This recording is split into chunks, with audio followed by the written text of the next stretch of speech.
Food చాలా పెద్ద role play చేస్తుంది. ఎందుకంటే మన ఫుడ్లో ఉన్నవి కెమికల్స్ లేకపోతే ఎలక్ట్రోలైట్స్ అబ్జార్బ్ అయినాక కిడ్నీనే హ్యాండిల్ చేయాలి. ఇప్పుడు మీరు తీసుకునే సాల్ట్ కానీ, పొటాషియం కానీ, షుగర్ కానీ, ఆఖరికి వాటర్ కూడా అన్ని through the kidney it goes through. So kidney ఏంటంటే ఇప్పుడు మీకు నాకు ఎంత నీళ్లు తాగినా, ఎంత సాల్ట్ తీసుకున్నా వాపులు కనిపించవు, లేకపోతే డైరెక్ట్గా బీపీఎం పెరగదు. కిడ్నీ ప్రాబ్లం ఉన్న వాళ్ళకి, సీకేడీ ఉన్న వాళ్ళు రెగ్యులేట్ చేసుకోలేరు, సాల్ట్ని రెగ్యులేట్ చేసుకోలేరు, వాటర్ కంటెంట్ని రెగ్యులేట్ చేసుకోలేరు.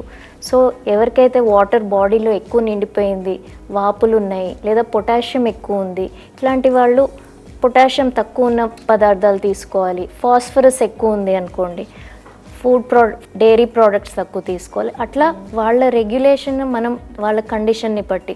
బీపీ ఎక్కువగా ఉంది అంటే salt most important factor is salt అండి. ప్రాసెస్డ్ ఫుడ్లో సాల్ట్ చాలా ఉంటుంది. And water content also we have to see.